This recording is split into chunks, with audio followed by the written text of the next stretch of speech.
Bismillahirrahmanirrahim. Assalamualaikum warahmatullahi wabarakatuh. Perkenalkan, nama saya Andi Serina Riaja, Prodi Perbankan Syariah semester 6. NIM 180501020045. Baiklah, saya akan menjawab soal UAS saya, yaitu analisis tingkat kesehatan bank syariah. Apa yang Anda ketahui tentang transparansi dan kualitas data bank syariah? Transparansi merupakan keterbukaan dalam proses perencanaan, penyusunan, pelaksanaan anggaran. Jika dikaitkan dengan konsep pemerintah dalam hal pengadaan barang atau jasa, pemerintah adalah keterbukaan informasi yang menyeluruh kepada pihak-pihak yang membutuhkan terhadap proses perencanaan.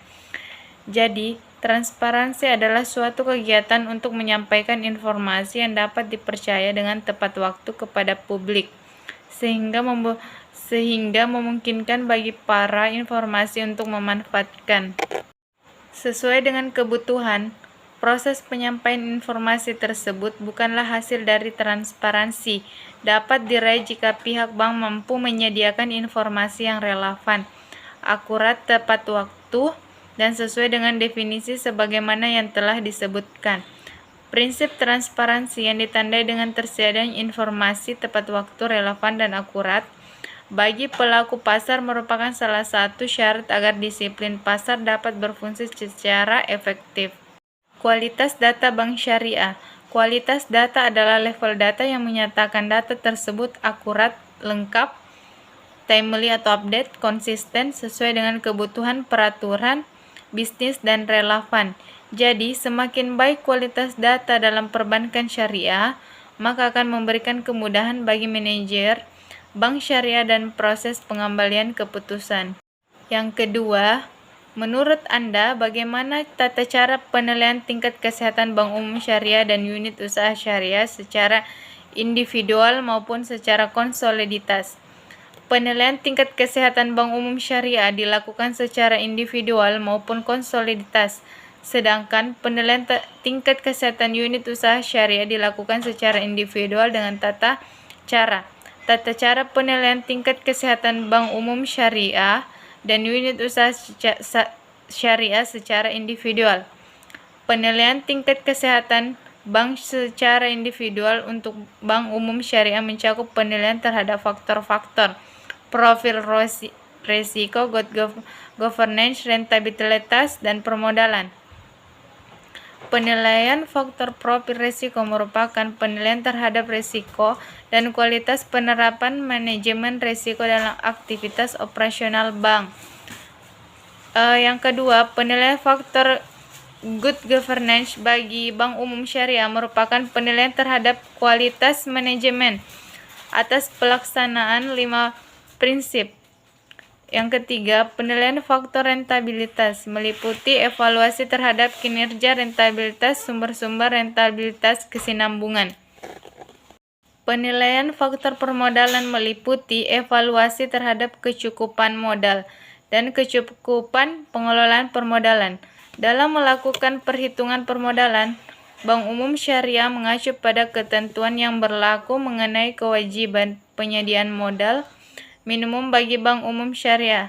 Dalam melakukan penilaian kecukupan modal, Bank Umum Syariah juga harus mengaitkan kecukupan modal dengan profil risiko. Semakin tinggi risiko, semakin besar modal yang harus disediakan untuk mengantisipasi risiko tersebut. Tata cara penilaian tingkat kesehatan Bank Umum Syariah secara konsolidasi. Bank Umum Syariah yang melakukan pengendalian terhadap perusahaan anak wajib melakukan penilaian tingkat kesehatan bank secara konsolidasi.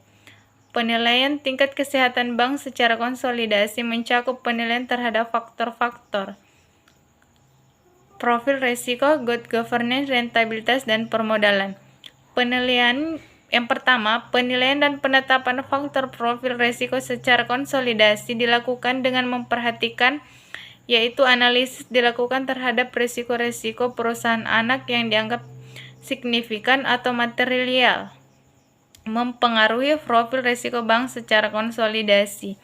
Yang kedua, penilaian dan penetapan peringkat faktor good governance secara konsolidasi dilakukan dengan memperhatikan hal-hal sebagai berikut.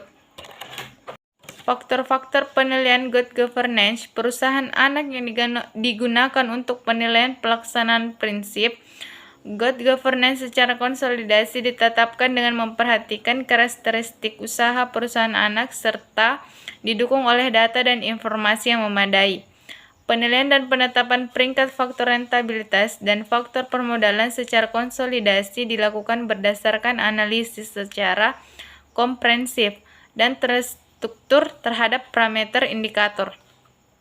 Rentabilitasi dan permodalan tertentu yang dihasilkan dari laporan keuangan secara konsolidasi dan informasi keuangan lainnya dan memperhatikan hal-hal sebagai berikut. Penilaian dilakukan terhadap kinerja rentabilitas dan permodalan perusahaan anak yang dianggap berdampak signifikan pada rentabilitas. Yang ketiga, hubungan analisis risiko dan pengawasan. Tujuan utama dari proses ini adalah untuk menghasilkan satu set rekomendasi jika diterapkan dengan benar hasilnya akan aman, sehat dan berfungsi dengan benar perantara keuangannya. Sebuah tinjauan analisis biasanya terdiri dari review kondisi keuangan dan isu-isu spesifik yang berhubungan dengan risiko exposure dan manajemen risiko selain memverifikasi kesimpulan yang dicapai selama ulasan offsite. Di tempat ulasan menutupi jumlah yang jauh lebih besar dari topik dan lebih peduli dengan aspek kualitas termasuk ketersediaan dan kualitas manajemen informasi. Hubungan dengan pengawasan bank mencakup pengawasan offsite dan pemeriksaan di tempat. Proses ini meliputi pembentukan kerangka hukum untuk sektor perbankan, penunjukan otoritas pengaturan dan pengawasan, definisi kondisi lisensi dan kriteria, dan diperlakukannya peraturan yang membatasi tingkat risiko. Bahwa bank diperbolehkan untuk mengambil langkah lain yang diperlukan termasuk pembentukan kerangka kerja untuk pelaporan kehati-hatian dan pengawasan offsite. Hasil pemeriksaan di tempat memberikan masukan bagi institusi pengembangan bank dan untuk perbaikan regulasi dan lingkungan pengawasan. Baiklah, itu jawaban saya. Wassalamualaikum warahmatullahi wabarakatuh.